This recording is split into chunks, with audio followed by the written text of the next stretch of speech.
Hi, welcome back to Get Grounded's Mindful Marriage series. I'm Carrie Foreman.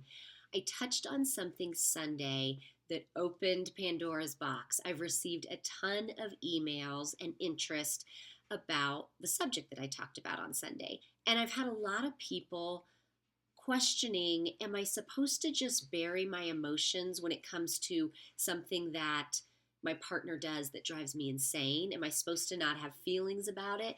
And that's not what I'm asking you guys to do. I will never ask you to not have emotions, feelings, thoughts about something. Mindfulness is not about denying or burying our emotions. It's simply about cultivating a different relationship to our feelings and experiences in which you are in the driver's seat. That sounds good, right? We can see our feelings and our thoughts like a passing train, and then we decide whether to get on board that train or not. That's a really important piece to a mindful marriage because think about how many thoughts that you have. You've got to make a choice whether to participate in them. So that's where that mindfulness sitting practice comes in. We're retraining your brain so that when the time comes, you're ready. You can respond instead of react, or you can ask for that time out. You've got the tools in your toolbox to be able to create a response that doesn't hurt the other person, that doesn't create a deep inner wound like we talked about with violent communication, the blaming, the shaming, the complaining. And that's my goal in this, you guys. My goal is so that you walk away from this series having the tools for better communication. So today, we're going to bring some self-awareness into seeing your partner for who they are, not for who you want them to be, for who they are. This requires you to get out of a place of ego. I know, right? We don't see ourselves as egotistical. And getting out of a place of ego is a little bit different than being egotistical. But let me ask you this. Why do you believe that your way is the exact right way to do it? And where is this judge and jury coming from? Is it an internal voice that you use with yourself and now it's spilling over onto those you love? With my clients, we talk a lot about, we call it the inner bitch inside. We talk a lot about recognizing that inner voice. And sometimes that inner voice doesn't feel good. So we don't want our harsh inner critic to spill over onto the people that we love. I'm going to ask you guys to create some questions for yourself in the coming week.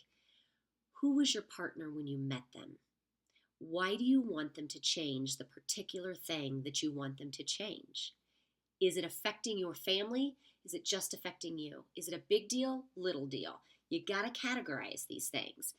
Is it to specifically accommodate you and the way you want something done? Are you projecting your faults onto them and expecting a different behavior from them than you do yourself? That is something that I have tended to do in the past. Expect my husband to do something better than I can do it.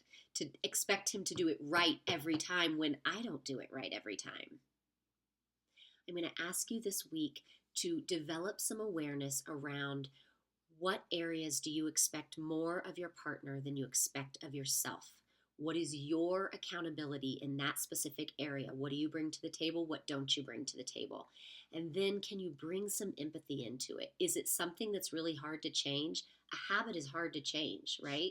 And lastly, I want to give you guys a tool for your relationship toolbox. And many of you have probably seen this tool, and some of you may have not. So the acronym is THINK. The T is it true? The H, is it helpful? The I, should I be the one saying this? The N stands for is it necessary? And the K is it kind? This acronym, I call it a tool for your toolbox because in the moment where you're deciding and crafting your response, think of this acronym. Is this something that needs to be said, or is it something that's unnecessary? Is it ego-based? Is it expecting more of your partner than you would expect of yourself? If what you are about to say does not follow this acronym, don't say it. In all your efforts with your partner this week, do your best to be mindful of the words that you use. Try not to blame, shame, or complain, and do your best to think of this acronym before having that conversation. Thanks so much. Enjoy your week. I'll see you in a few days. Bye bye.